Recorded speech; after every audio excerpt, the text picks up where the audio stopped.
Power of faith. Vasudevan എന്നറിയപ്പെടുന്ന കൊട്ടാരത്തിൽ ശങ്കുണ്ണി എന്ന മലയാളം എഴുത്തുകാരൻ എഴുതിയ കഥയാണ് പവർ ഓഫ് ഫെയ്ത്ത്. വിഡ്ഢിക്കൂഷ്മാണ്ഡം എന്ന പേരിലാണ് ഈ കഥ മലയാളത്തിൽ അറിയപ്പെടുന്നത്. കേരളത്തിലെ പ്രഭുക്കന്മാരുടെയും ഐതിഹ്യങ്ങളുടെയും കഥ പറയുന്ന ഐതിഹ്യമാല എന്ന കഥാസമാഹാരത്തിൻ്റെ പേരിലാണ് ശങ്കുണ്ണി പ്രശസ്തനായത്. കേരളത്തിലെ പ്രമുഖ വ്യക്തികൾ, സാധാരണക്കാർ, അക്കാലത്ത് കേരളത്തിൽ നിലനിന്നിരുന്ന വിശ്വാസങ്ങൾ, ചില സംഭവവികാസങ്ങൾ ഇവയെക്കുറിച്ചുള്ള കഥകളാണ് ഐതിഹ്യമാലയിൽ ഉൾപ്പെട്ടിട്ടുള്ളത്.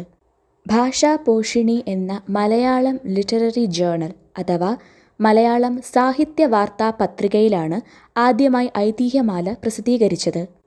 ഈ ഐതിഹ്യമാലയിൽ നിന്നും എടുത്തിട്ടുള്ള പ്രസിദ്ധമായ കഥയാണ് വിഡ്ഢിക്കൂഷ്മാണ്ഡം അഥവാ പവർ ഓഫ് ഫെയ്ത്ത്. നിഷ്കളങ്കത കൊണ്ടും വിശ്വാസം കൊണ്ടും ജീവിതത്തിൽ വിജയിച്ച ഒരു പാവപ്പെട്ടവൻ്റെ കഥയാണ് പവർ ഓഫ് ഫെയ്ത്ത്. ഐതിഹ്യമാലയെ lords and legends of Kerala എന്ന പേരിൽ ഇംഗ്ലീഷിലേക്ക് വിവർത്തനം ചെയ്തത് TC നാരായണനാണ്. നമുക്കിനി കഥയിലേക്ക് കടക്കാം. പ്രശസ്തനായ ഒരു വിഷവൈദ്യനുണ്ടായിരുന്നു. നാട്ടിലെങ്ങും അറിയപ്പെട്ടിരുന്ന കാരാട്ട് നമ്പൂതിരിയുടെ ശിഷ്യനായിരുന്നു അദ്ദേഹം. അദ്ദേഹത്തിന് രോഗികളെ ചെന്ന് കണ്ട് ചികിത്സിക്കുന്ന പതിവില്ല. രോഗികൾ വൈദ്യൻ്റെ അടുത്ത് വരാറാണ് പതിവ്. ധാരാളം രോഗികൾ വൈദ്യനെ തേടിയെത്തുമായിരുന്നു. അവർ ചികിത്സ തേടി സന്തോഷത്തോടെ മടങ്ങും. വൈദ്യൻ രോഗികളിൽ നിന്ന് ദക്ഷിണ വാങ്ങിയിരുന്നില്ല. എന്നിരുന്നാലും രോഗശമനത്തിൻ്റെ സന്തോഷത്തിൽ രോഗികൾ വൈദ്യനെ സമ്മാനങ്ങൾ കൊണ്ട് പൊതിഞ്ഞു. അധികം വൈകാതെ വൈദ്യൻ വലിയൊരു ധനികനായി മാറി. വൈദ്യൻ്റെ അയൽക്കാരനാണ് കൊച്ചുരാമൻ. ജീവിക്കാൻ വളരെയധികം ബുദ്ധിമുട്ടിയിരുന്ന ഒരു പാവത്താനായിരുന്നു കൊച്ചുരാമൻ. സാമ്പത്തികപരമായി ബുദ്ധിമുട്ടിയ കൊച്ചുരാമൻ ജീവിതമാർഗമെന്നോണം വിഷവൈദ്യം പഠിക്കാൻ തീരുമാനിച്ചു. എന്നാൽ ആ യുവാവിന് എഴുത്തും വായനയും തീരെ വശമില്ലായിരുന്നു. വിഷവൈദ്യം പഠിക്കാനുള്ള മാർഗത്തെക്കുറിച്ച് കൊച്ചുരാമൻ തനിക്ക് ചുറ്റുമുള്ളവരോട് ചോദിച്ചു. വിഷവൈദ്യത്തിൽ പ്രഗത്ഭനായ ഒരു വ്യക്തിയെ സമീപിച്ച് തന്നാൽ കഴിയുന്ന ദക്ഷിണ നൽകി ശിഷ്യത്വം സ്വീകരിക്കാൻ കൂട്ടത്തിലുള്ള ഒരാൾ കൊച്ചുരാമനെ ഉപദേശിച്ചു. ഇതുകൂടാതെ ഗുരു പകർന്നു തരുന്ന മന്ത്രത്തെ വളരെ ഭക്തിയോടുകൂടെ 100,000 തവണ ആവർത്തിക്കണമെന്നും കൊച്ചുരാമനെ ഉപദേശിച്ചു. ഇപ്രകാരം ചെയ്തതിനു ശേഷം മുറിവേറ്റയിടത്ത് വെള്ളമോ പവിത്രമായിട്ടുള്ള ചാരമോ ഉപയോഗിച്ചുകൊണ്ട് മന്ത്രം ചൊല്ലണം. ഇതുവഴി രോഗശമനമുണ്ടാകും. ഈ ഉപദേശത്തിൻ്റെ ധൈര്യത്തിൽ തൻ്റെ അയൽക്കാരനായിട്ടുള്ള പ്രശസ്തനായ വിഷവൈദ്യനെ സമീപിക്കാൻ കൊച്ചുരാമൻ തീരുമാനിച്ചു. എന്നാൽ തൻ്റെ കയ്യിൽ പണമില്ലാത്തതുകൊണ്ട് തോട്ടത്തിൽ നിന്നും പറിച്ച കുമ്പളങ്ങ ദക്ഷിണയായി നൽകാമെന്ന് കൊച്ചുരാമൻ കരുതി. അങ്ങനെ ഒരു ദിവസം അതിരാവിലെ കുമ്പളങ്ങയുമായി വൈദ്യൻ്റെ വീട്ടുപടിക്കൽ കൊച്ചുരാമൻ എത്തി. രാവിലെ വാതിൽ തുറന്നു വന്ന വൈദ്യൻ കാണുന്നത് കുമ്പളങ്ങയുമായി നിൽക്കുന്ന കൊച്ചുരാമനെയാണ്. കൊച്ചുരാമൻ താഴ്മയോടെ തൻ്റെ ആവശ്യം അറിയിച്ചു. എന്നാൽ വൈദ്യൻ വളരെ ദേഷ്യത്തോടെ "വിഡ്ഢി, കൂഷ്മാണ്ഡം എന്തിനാ?" എന്ന് ചോദിച്ചു. കുമ്പളങ്ങ എന്നാണ് കൂഷ്മാണ്ഡം എന്ന പദത്തിനർത്ഥം. വിഷവൈദ്യം പഠിക്കുവാൻ വേണ്ടി കുമ്പളങ്ങ എന്തിനു കൊണ്ടുവന്നു എന്നാണ് വൈദ്യൻ ഉദ്ദേശിച്ചത്. എന്നാൽ പെട്ടെന്നുണ്ടായ ആവേശത്തിൽ കൊച്ചുരാമൻ 2 പദങ്ങളെ കേട്ടുള്ളൂ: വിഡ്ഢിക്കൂഷ്മാണ്ഡം. വിഡ്ഢിക്കൂഷ്മാണ്ഡം എന്നത് രോഗം ശമിപ്പിക്കുവാൻ വേണ്ടി ഗുരു പറഞ്ഞു തന്ന മന്ത്രമാണെന്ന് കൊച്ചുരാമൻ വിശ്വസിച്ചു. അവൻ പെട്ടെന്ന് തന്നെ തൻ്റെ വീട്ടിലേക്ക് പോയി. കുളി കഴിഞ്ഞ് മന്ത്രം ചൊല്ലുവാനിരുന്നു. തുടർന്ന് വളരെ ഭക്തിയോടെ വിശ്വാസത്തോടെ വിഡ്ഢിക്കൂഷ്മാണ്ഡം എന്ന മന്ത്രത്തെ 100,000 തവണ ഉരുവിടാൻ ആരംഭിച്ചു. പൊതുവെ പ്രഗത്ഭരായിട്ടുള്ള വിഷവൈദ്യരൊന്നും രോഗികളെ ചെന്ന് സന്ദർശിക്കാറില്ല. എന്നാൽ കൊച്ചുരാമൻ വളരെ സന്തോഷത്തോടെ തന്നെ രോഗികളെ ചെന്ന് കണ്ട് ചികിത്സിക്കും.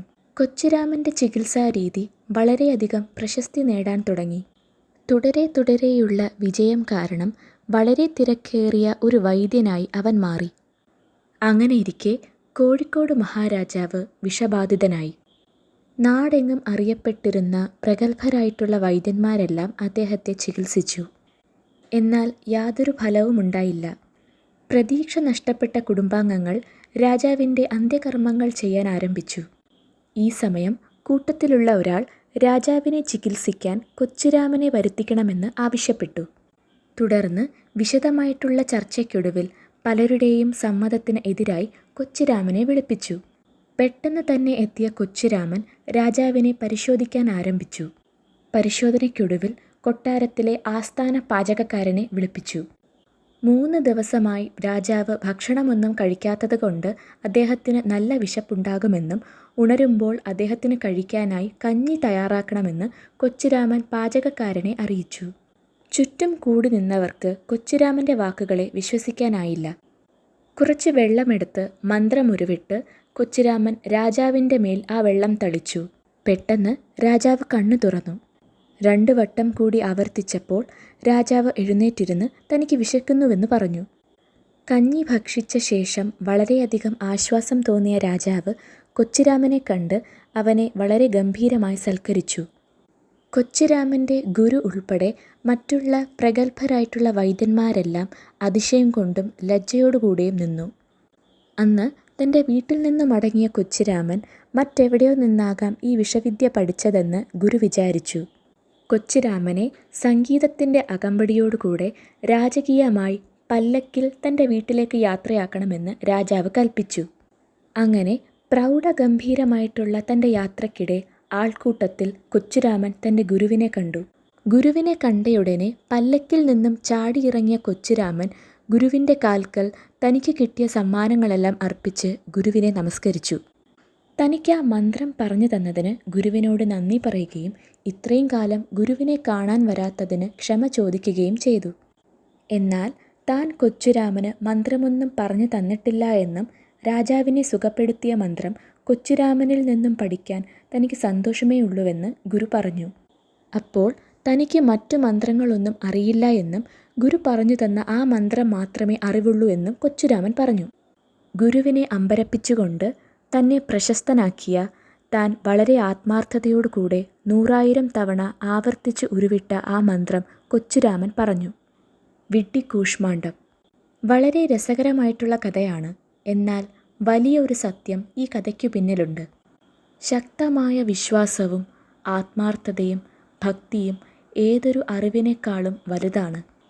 ആത്മാർത്ഥതയുടെയും വിശ്വാസത്തിൻ്റെയും ശക്തിയെക്കുറിച്ച് പറയുന്ന, അവയുടെ പ്രാധാന്യത്തെക്കുറിച്ച് പറയുന്ന കഥയാണ് പവർ ഓഫ് ഫെയ്ത്ത്. എന്തിനെക്കുറിച്ചും ശക്തമായ വിശ്വാസമുണ്ടെങ്കിൽ നമുക്ക് അസാധ്യമായി ഒന്നുമുണ്ടാവില്ല. അതിന് ഉത്തമ ഉദാഹരണമാണ് ഈ കഥ. ഈ വീഡിയോ എല്ലാവർക്കും സഹായപ്രദമായി എന്ന് ഞാൻ വിശ്വസിക്കുന്നു. Thank you.